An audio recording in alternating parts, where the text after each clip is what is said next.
Do you want to know what the fallen are, little one? In a sense, they are angels, but not the angels your mom imagines she prays to. Brass trumpets picnicking in the clouds. In their true essence, they are great swirling engines of wing and blood, fiery eyes that peer around the corners between worlds. Dark, radiant things conjured from fresh battlefields. A Frankenstein's Valkyrie, forever crashing to Midgard. What grief demands their hate, what vast cannibal hunger. Welcome to the Fallen Cycle Mythos Fiction Podcast. This universe is full of secrets, waiting for those brave or foolhardy enough to seek them out. Cycle 2, Party at the World's End. Take a mad ride past the event horizon of sanity, as Lilith and her band of miscreants transcend from escaped convicts to superstars of a different kind. They grapple with the intoxication of growing influence. This is the story of those fallen who walk amongst us in a universe where 2012 went a bit differently, and hints of the world that is to come. Discover more about the Fallen Cycle mythos, including comics, novels, setting lore, and an RPG currently in development at fallencycle.com. And for our discussion and actual play exploration of RPG system and setting, visit modernmythology.net. This podcast contains adult themes and may induce psychosis. And now on with the show. Season 5, Chapter 7, Monarch, 2011. My original fall is the birth of the other. Jean-Paul Sartre. Memories flash back to me, layers of skin carefully peeled off, revealing pink machinery beneath. Was this work-related stress? The missions, the drugs, a genuine pre-existing mental condition unmasked by these factors? You're on substance D, man. You are spun the fuck out, Bradley said. What were we talking about? 2 journalists suicided by Scientologists? Nothing is remembered. All is lost. The Blue Brotherhood doesn't exist. These journalists weren't onto anything. The Monarch mind control lead is a dead end. And of course, the Scientologists wanted to fuck over these dead journalists. The Scientologists want to destroy anyone who isn't a part of their fruity little club.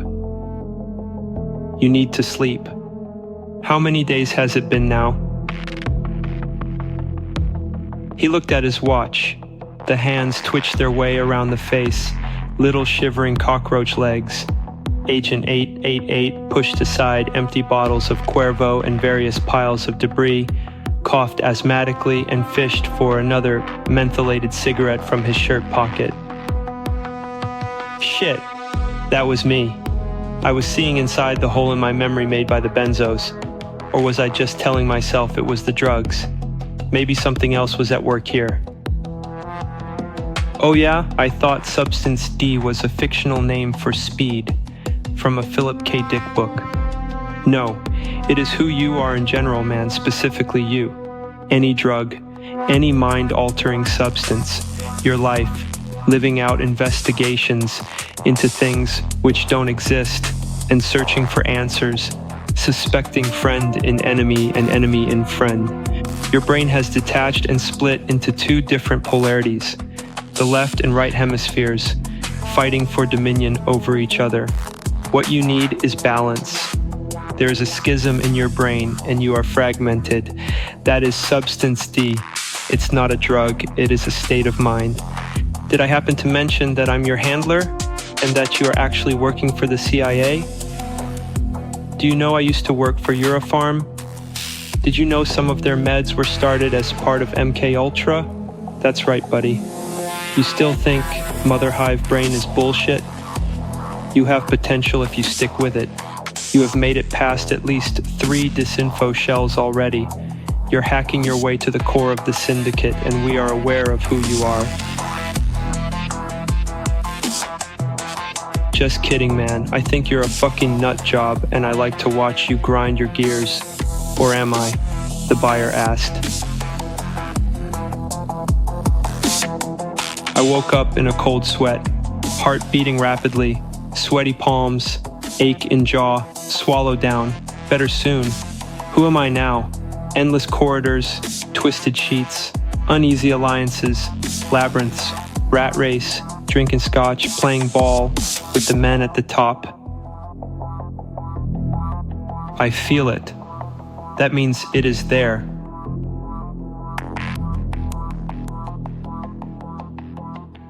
It reproduced itself in the mind of the young and fed from our nocturnal emissions and tears. Most would discredit it. In fact, it did not exist materially. It existed as a living myth. There is no there, floating in the myth space. Something about a vortex, like Schrodinger's cat, but more like it. Somehow, I curled up inside these uncertainties and slept there a while. I was sitting with Stella at the diner we frequented. The food was terrible, but there was something comforting in how constantly underachieving the place was. She absent-mindedly pushed her deep-fried cod through a trough of mayonnaise and relish. There was a drawn-out and uncomfortable silence, something which seemed to be happening a lot lately. Silences like that have always been the death of me. I'll say anything to make it stop. Usually it is harmless, some random detritus floating at the top of my mind like a cluster of oil-soaked pelicans. But sometimes it isn't. I think I'm losing my mind, I said. She stopped chewing for a moment, but then nodded as if she had already known that. Yeah? Yeah. We kept chewing in silence. I guess this wasn't one of those times, but her lack of response was telling. It was already starting to show, because it was true. I never before thought a mind was something you could lose, but now I'm just not so sure. Her eyes were like two porcelain saucers, beautiful but empty. I looked down at my food and suddenly didn't feel very hungry. That evening, I watched some old movies of Stella and myself. When I watched those videos, I realized that at first, she'd been very good to me. I truly did love her, wanted to anyway, but I couldn't help but take her for granted. It was a game of deflection played out in my own mind against an invisible judge and jury. We sometimes become infatuated when we view the other as a means to our ends, an escape from ourselves. When the period of infatuation wears off, the feeling of being so close to someone, you would do anything for them, many run. Maybe my way of doing that was to put everything about her that I didn't care for under a microscope. Her taste in music, the way she talked, the things she said, her friends, her ideas, everything that I didn't like. They were all things I didn't even have a right to judge. But that doesn't keep us from doing it. Psychological projection is the name of the game. Are you beginning to see a pattern here? When we see our mirror image in sharp and uncomfortable detail in an outsider, the other, we begin to see our own faults as if for the first time. You know this about me now. She was the closest thing, and yet I had made our relationship entirely about me. I had alienated her from the conversation. Everything which followed was just the inevitable result of inertia. Fuck. I have to analyze everything, don't I? Later, the two of us lay intertwined in bed. I was absently tracing the outline of her hips with my finger when I noticed a small tattoo I somehow hadn't seen before, slightly above the small of her back. A tiny black and orange butterfly. New tattoo? I asked. No, I got it a while ago when I turned 18. Oh, I'd never noticed it. How was that possible? A monarch. I closed my eyes and felt a calm reverie overtake me, but as I nestled on that ledge above the welcome expanse of sleep, something cold and sharp impressed itself on my consciousness. It was like a wedge of sharp static driven inexorably into my mind. my eye cracked open and I saw a figure leaning over the bed. It was without any particular features. I can't say that it had a certain kind of face, or eyes, or nose, or hands, though it had all of those things. It had skin, but I couldn't say what color, or if it was rough or smooth. It was just that, a form, a figure, the very shape of a man without any details filled in, as if an artist had started to sketch and then passed out in a drunken stupor instead. I tried to sit up, but found that my limbs wouldn't respond. Only my eyes seemed to work, and they widened in fear as this form leaned in closer to me, peering right through me with its face. That wasn't a face, as it put its hands that weren't hands on my arm and stepped inside of my body. I fell then and there into that expanse, but it was no longer welcome. It was an endless free fall, locked in an invisible embrace with this leaden other, and my life has never been the same since.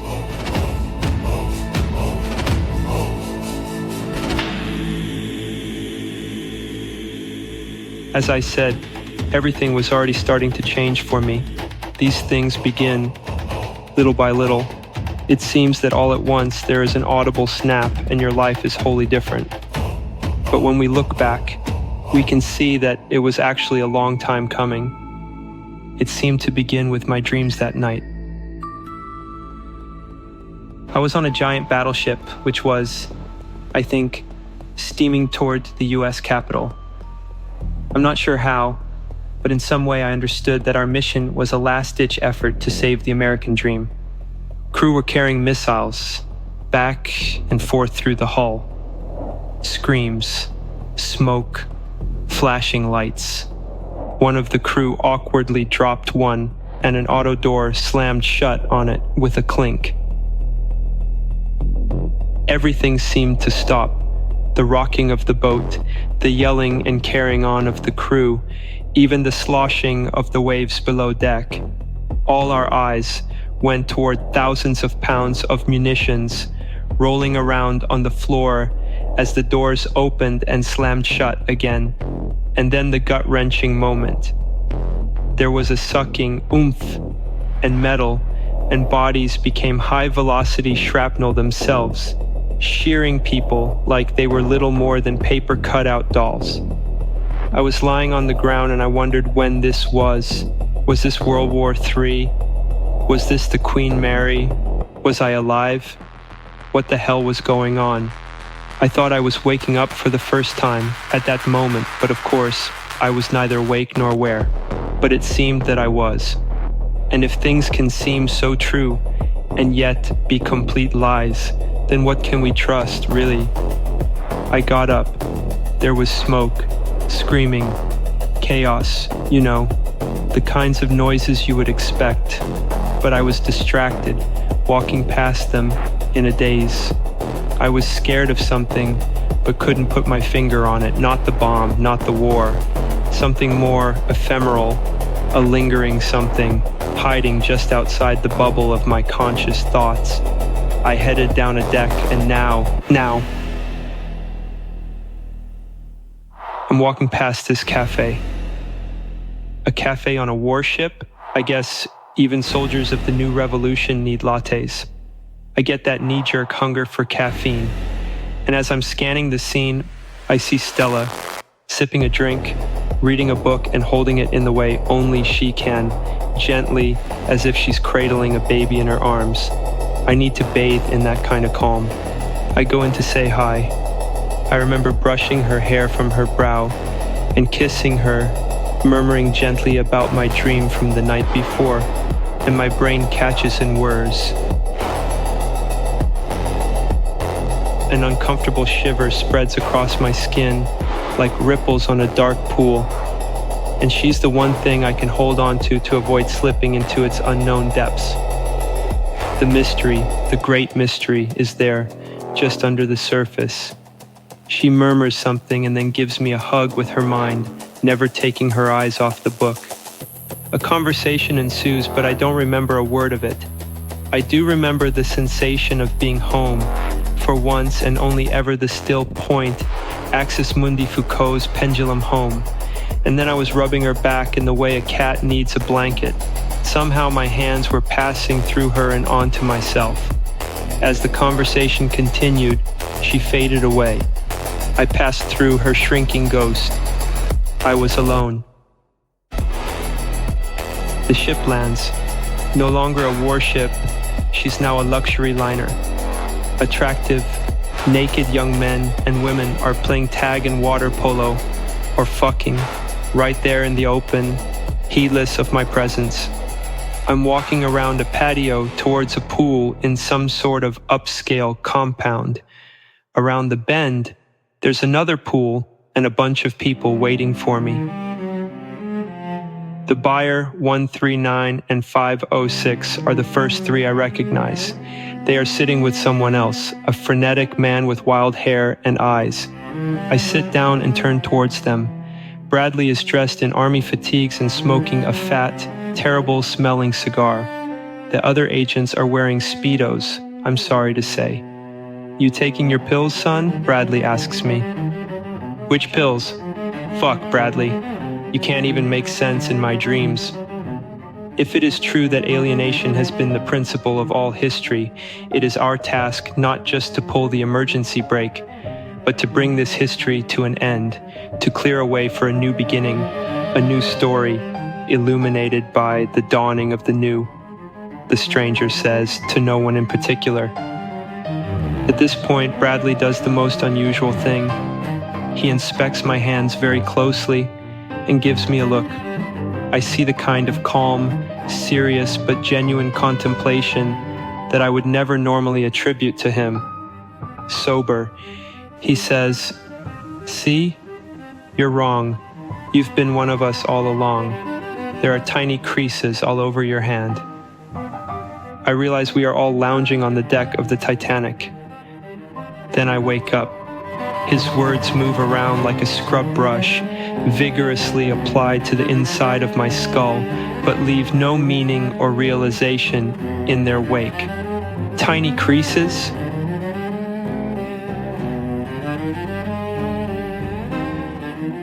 The phone rings almost right away. If it's Bradley, that is really going to fuck with me. I pick up the receiver and hear gibberish on the other end. I assume it's a wrong number. Do I say hello? Do I hang up? That wouldn't be my style. No, I gotta get with the natives, get indigenous. So I parrot back new nonsense words with a similar inflection. Woot ginana? Sid wu ginepa. Sumen halba. We go back and forth in a conversation like this for about 3 minutes, until finally the voice begins to raise. And then, in clear English, the voice says to me, "The lips of wisdom are closed, except to the ears of understanding." Click, the receiver goes dead. Get out your grapefruit spoons, it's time to dig. Behind the eye sockets, under the cranium, crack and shuck that husk. The narrative is in there, living inside our bodies. I drift back to sleep. I am at a feast of some sort, served all these different silver platters by attractive Swedish girls, and the food on the plates are ancient nation states, feeling both full and wise after engorging myself on such multicultural fare. Athens was particularly tasty. I take a walk. I am back in Southern California now, an endless expanse of overgrown highways and outdoor malls and shopping centers. Unless you're going back in the mountains, most of the places to walk are parking lots. I've taken many leisurely strolls in them. It's relaxed because you're absolutely assured of getting absolutely nowhere. I see a girl standing in the lot. Everything fixates on her, a redhead pulled off the cover of some fashion magazine, a rock star photoshopped in real life. My perspective moves up and out, blowing up like a balloon, until I am maybe 100 feet above her. The parking lot is a playing board, like chess, checkers, or Othello, and she is the Red Queen. Whoosh! I return back to normal scale, a being of pure perception.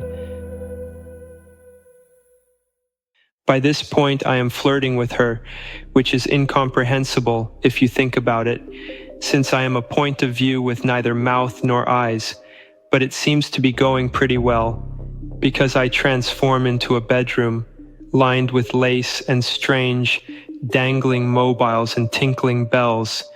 She takes her clothes off, inside my walls. As she undresses inside me, another lily-white clone pops into existence, wearing some kind of nightgown, her hair like a splash of crimson suspended in raw milk. This is quickly becoming a Skinamax After Dark type of production, but condensed and made more tangible as it squeezes through the churning vortex of a DMT kaleidoscope. This damsel in a dress narrates up to walls of pressed wood and plaster that is my body, to the yellow leather chair that is my face.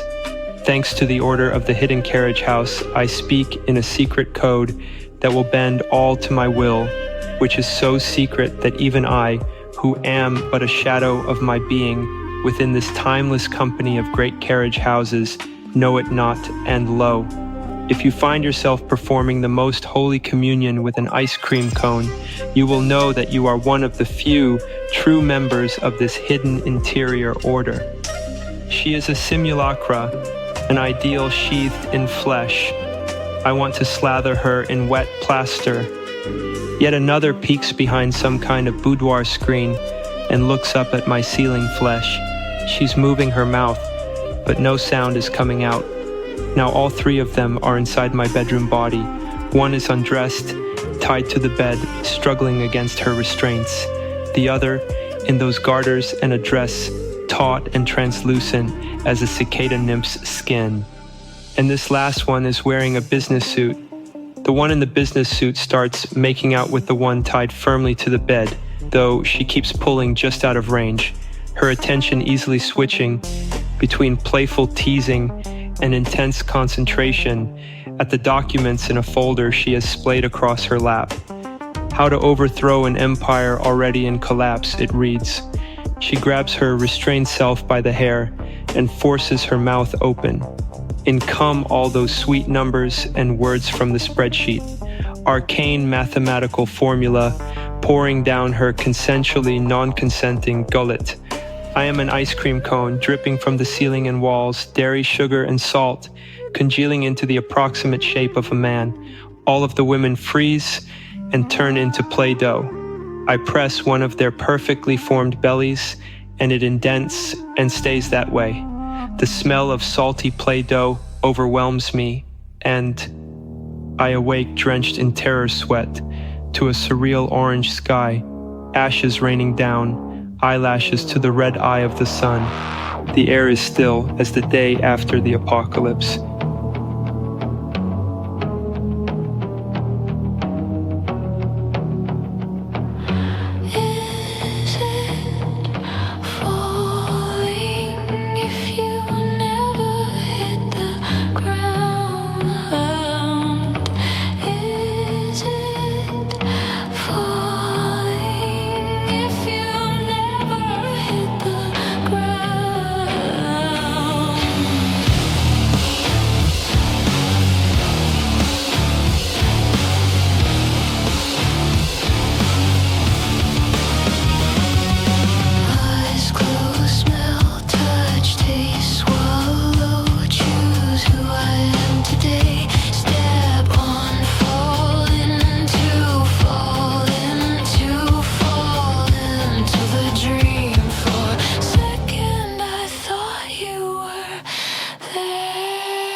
you were.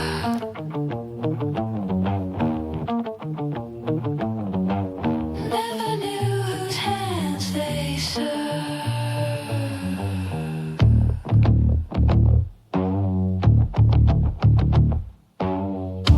Long she slumbered in her coffin, waiting. Obsidian shell, carapace of sand and tree, desert wanderers come to me. New Babylon. Her face, her glass-lidded eyes, her ivory teeth, the bazaar, her smile, the red sunset, her hair.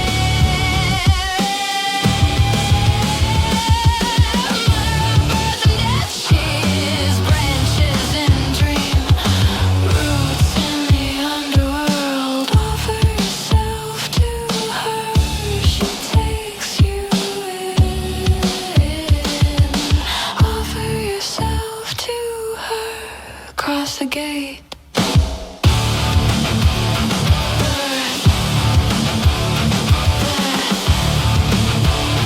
You are faced with a choice as I approach the city. I feel her come beneath it, embryo of stone. I am dreaming in the underworld. I am her. For 1,000 cycles she will gather her strength. Is it falling? Is it falling? Is it falling if you never hit the ground? Is it falling? Falling into nothing. At the end of time, at the end of the line, she will rise. She will rise, she will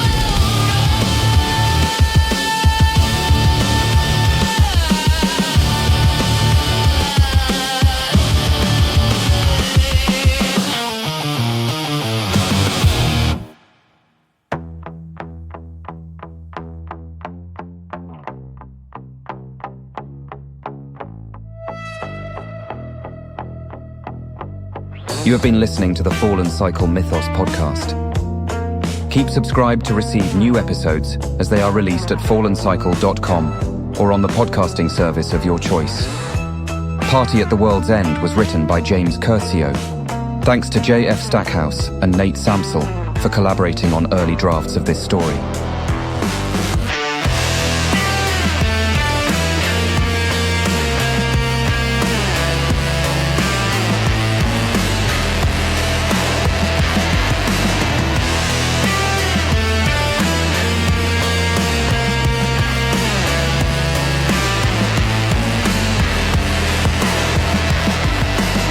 The soundtrack was produced by James Curcio, with special thanks to various creative collaborators for inspiration and soundtrack source from old sessions, including, in no particular order, Scott Landis, Sean Marsden, Jen E., Gaetan, Sarah and Rahul Iyer, Martine Della Ruffa, David Bessel, Ari, and Nate Samsel. Cut the Sky's Throat, an album selected from this feature's soundtrack, is free to stream and will be available on Bandcamp. Music by Lilith, Dionysus, Cody, Jesus, and Ariadne.